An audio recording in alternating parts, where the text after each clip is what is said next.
بسم اللہ الرحمن الرحیم۔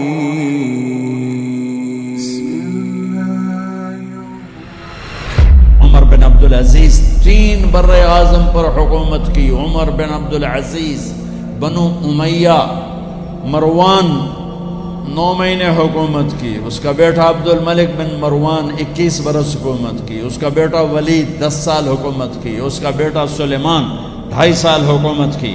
اسی تخت پر بیٹھے عمر بن عبدالعزیز۔ پہلے چاروں نے اللہ کے شریعت کو قربان کیا حکومت کے لیے، عمر بن عبدالعزیز نے اپنے آپ کو قربان کیا اللہ کے لیے، حکومت کو پاؤں کے تلے رکھا اور اللہ کی رضا کو سامنے رکھا۔ کیسی سلطنت کی؟ جب گورنر تھے تو 60 اونٹوں پہ سامان چلتا تھا۔ جب امیر المومنین بنے تو بچے کہنے لگے ماں سے، بچے بچیاں 12 تھے، ماں سے کہنے لگے کہ عید کا موقع آ رہا ہے، ابا سے کہو ہمیں نئے کپڑے تو لے کر دیں۔ ان کی ماں کا نام ہے فاطمہ، بچوں کی ماں کا نام فاطمہ بنت عبد الملک۔ یہ دنیاوی سٹیٹس میں سب سے بڑی خاتون گزری ہے، آج تک اس کے لیول کی کوئی عورت نہیں آئی۔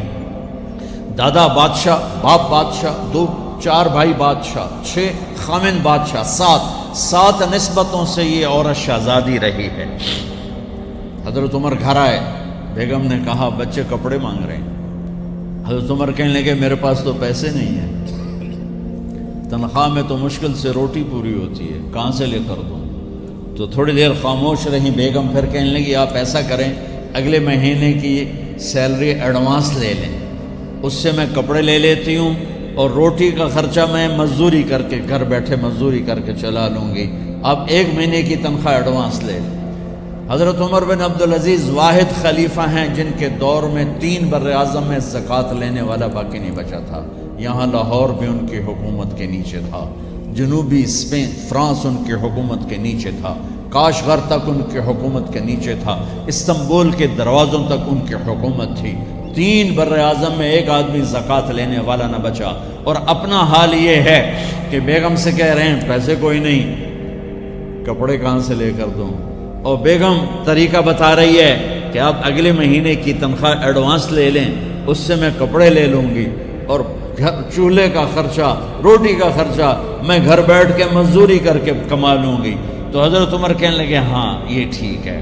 باہر آئے وزیر خزانہ مزاحم، انہیں بلایا کہ بھائی ہمیں اگلے مہینے کی تنخواہ ایڈوانس چاہیے، یہ تنخواہ والے لوگ بیٹھے ہوئے تنخواہیں لیتے ہیں۔ اس نے کاغذ قلم آگے رکھ دیا، کہا حضرت یہاں لکھ کے دے دیں آپ 1 مہینہ زندہ رہیں گے میں تنخواہ دے دیتا ہوں، آپ مجھے لکھ کے دے دیں آپ 1 ماہ زندہ رہیں گے میں آپ کو تنخواہ دے دیتا ہوں۔ چپ کر کے اٹھے، ایک لفظ نہیں بولے، گھر گئے۔ حضرت اپنی بیگم فاطمہ سے کہا بیگم بچوں سے کہہ دو کہ باپ کے پاس کپڑے لے کر دینے کی سکت نہیں ہے، اور خزانے ایسے بھرے پڑے تھے کہ زکوٰۃ لینے والا کوئی نہیں تھا۔ عید کی نماز ہوئی، نماز کے بعد جب ساری فیملی ملنے آئی اور بچے بھی ملنے آئے تو ان کو دیکھ کر ان کی آنکھوں میں آنسو آ گئے۔ کہنے لگے بچوں آج تمہیں دکھ تو ہوگا اپنے باپ پر کہ ایک جوڑا کپڑا بھی لے کر نہ دیا عید کا۔ تو ان کے ایک بیٹے نے کہا ابا جان آج ہم بڑے خوش ہیں، ہمارا سر اونچا ہے کہ ہمارے باپ نے مسلمانوں کے مال پہ ڈاکہ نہیں ڈالا، ہمیں قربانی کا بکرا بنایا لیکن مسلمانوں کے مال میں خیانت نہیں کی۔ یہ ان کا طرز حکومت تھا، اس طرح انہوں نے حکومت کی۔ گھر میں تشریف لائے تو بیٹیوں سے بات کی تو انہوں نے منہ پہ ایسے دوپٹہ رکھا ہو، منہ پہ دوپٹہ رکھ کے بات کریں تو فرمانے لگے کپڑا تو ہٹاؤ، دوپٹہ کیوں رکھا ہوا ہے؟ تو گھر کی خادمہ زور زور سے رونے لگی، کہنے لگی امیر المومنین آج آپ کی بیٹیوں نے کچا پیاز توڑ کے روٹی کھائی ہے تو وہ اس کی بو ہے منہ میں، آپ کو بو سے نفرت ہے اس لیے منہ پہ کپڑا رکھ لیا۔ تو حضرت عمر اتنا روئے کہ ان کی داڑھی تر ہو گئی۔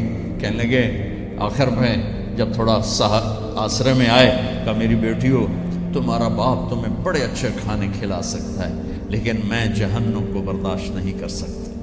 میں جہنم کی آگ برداشت نہیں کر سکتا، اب مرنے کا وقت آ گیا۔ جب وہ گورنر تھے تو 60 اونٹوں پہ ان کا سامان چلتا تھا، اور جب وہ امیر المومنین بنے تو عیادت کے لیے لوگ آ رہے تھے، تو صالح عیادت کے لیے آئے، فاطمہ کے بھائی، کپڑے دیکھے امیر المومنین کے تو بہن کو ایک طرف کر کے فرمایا، بڑے نیک سرداروں میں سے تھے یہ مسلمہ بن عبد الملک، کہنے لگے امیر المومنین کے کپڑے تبدیل کروا دو، لوگ پوچھنے آ رہے ہیں تو میلے کپڑے اچھا نہیں لگتا، کہا جی بھائی کرواتی ہوں۔ اگلے دن جب وہ حال پوچھنے آئے تو پھر وہی کپڑے تھے، تو انہوں نے ان کو الگ جا کر کہا، بہن میں نے تمہیں کہا تھا کپڑے بدلوا دیتی، کیوں نہیں بدلوائے؟ تو وہ رونے لگی،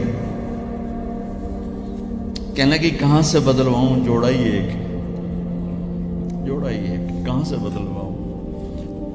اور حکومت کتنی تھی؟ 3 بر اعظم کی، 3 بر اعظم کی حکومت۔ ہمارا تو پٹواری امان کا نہیں ہے، اور وہ 3 بر اعظم کی سلطنت لے کر ایک جوڑے میں اللہ سے ملنے جا رہا ہے۔ ان کو زہر دیا گیا، جب ان کی موت کا وقت قریب آیا تو انہوں نے رجا بن حیوہ کو بلایا۔ سننے والی بات ہے بچوں، ان سے فرمانے لگے، سنو میں نے 3 بادشاہوں کو قبر میں اتارا۔ اب بچیاں تو قبرستان جاتی نہیں، ہم تو اپنے ہاتھوں سے قبر میں اتارتے ہیں، اور اوپر مٹی ڈالتے ہیں، اور اوپر اینٹیں ڈالتے ہیں، اور پھر منو مٹی میں دبا کے واپس آتے ہیں۔ یہ منظر آپ بچیوں کے تو دیکھنے کا بھی نہیں ہے۔ وہ کہنے لگے میں نے 3 بادشاہوں کو مٹی میں ڈالا، لیکن ان کے کفن کی گرہ کو جب کھول کے دیکھا تو ان کے چہرے قبلے سے ہٹ چکے تھے، اور رنگ ان کے کالے پڑ چکے تھے۔ ولید بن عبد الملک، سلیمان بن عبد الملک، عبد الملک بن مروان، عبد الملک باپ، ولید بیٹا، سلیمان بیٹا، یہ تینوں کا ان کے چہرے کالے ہو گئے تھے، اور ان کا قبلے سے منہ پھر گیا تھا۔ اب میں مرنے لگا ہوں، مجھے پہلے ضرور چیک کرنا کہ میرا اللہ میرے ساتھ کیا کرتا ہے۔ پہلے تینوں کی ظلم کی حکومت تھی، ان کے چہرے قبلے سے کیوں ہٹ گئے؟ آپ کو عجب بات بتاؤں، ولید بن عبد الملک روزانہ تہجد میں کھڑے ہو کے 10 سپارے پڑھتا تھا، 10 سپاروں کی تلاوت تہجد میں کرتا تھا کھڑے ہو کے، اور قبلے سے چہرہ ہٹ گیا۔ سلیمان بن عبد الملک تہجد گزار، چہرہ قبلے سے ہٹ گیا، ظلم کیا، خون کو پانی بنا دیا، حکومت پر شریعت کو قربان کیا، رشتے ناتوں کو قربان کیا۔ اللہ نے قبلے سے چہرے، نمازیں منہ پہ مار دی، روزے منہ پہ مار دیے، حج زکاتیں منہ پہ مار دی، تہجد ان کے منہ پہ مار دی، اور ان کے چہروں کو قبلے سے ہٹا دیا اور رنگ کالے کر دیے۔ عمر بن عبدالعزیز نے اسی سلطنت کو عدل سے بھر دیا، جب ان کا انتقال ہوا۔ سلیمان بن عبد الملک کی ڈیڈ باڈی جب قبر کے قریب لائے اتارنے کے لیے تو ایسے ایسے ہلنے لگا، اس کا پورا جسم ہلنے لگا۔ تو اس کے بیٹوں نے کہا کہ ہمارے ابا زندہ ہیں، تو حضرت عمر نے فرمایا بیٹو زندہ نہیں ہیں، عذاب قبر جلدی شروع ہو گیا ہے، عجل اللہ بالعقوبہ، قبر کی پکڑ پہلے شروع ہو گئی ہے، چھپاؤ اپنے باپ کو جلدی۔ جب عمر بن عبدالعزیز کی ڈیڈ باڈی قبر کے قریب کی گئی اور ان کا بھائی اتارو، بھائی وہ باتیں شروع ہو جاتی ہیں، رومال ڈالو، چادر پکڑو، ادھر سے پکڑو، تو ایک دم ایسے ایک پرچہ ہوا میں اڑتا ہوا سب نے دیکھا، وہ آتے یوں آ کے حضرت عمر کے سینے پر گر گیا۔ سب دیکھ رہے ہیں۔ جب پرچے کو اٹھا کے دیکھا گیا تو اس پہ ایک سطر پہ لکھا تھا بسم اللہ الرحمن الرحیم، اور دوسری سطر پہ لکھا تھا براءۃ من اللہ لعمر بن عبد العزیز من النار، یہ عمر کے لیے جہنم کی آگ سے نجات کا پروانہ ہے۔ 3 بر اعظم کی سلطنت لے کر وہ جنت کا پروانہ لے کر دنیا سے گئے۔ جب ان کو قبر میں اتارا گیا تو انہوں نے رجا بن حیوہ سے فرمایا تھا 3 بادشاہوں کے چہرے دیکھے قبلے سے پھر گئے، رنگ کالے پڑ گئے، مجھے تم نے دیکھنا ہے کہ کیا ہوتا ہے۔ تو رجا فرماتے ہیں جب میں قبر میں اترا اور ان کے کفن کی گرہ کو کھول کے دیکھا تو چہرہ قبلے کی طرف فکس تھا، اور مجھے یوں لگا جیسے 14ویں رات کا چاند قبر میں اتر آیا۔ میرے عزیزو، طلبہ و طالبات، اللہ کو اپنی منزل بناؤ، اللہ کو اپنی منزل بناؤ، اللہ کو اپنی منزل بناؤ۔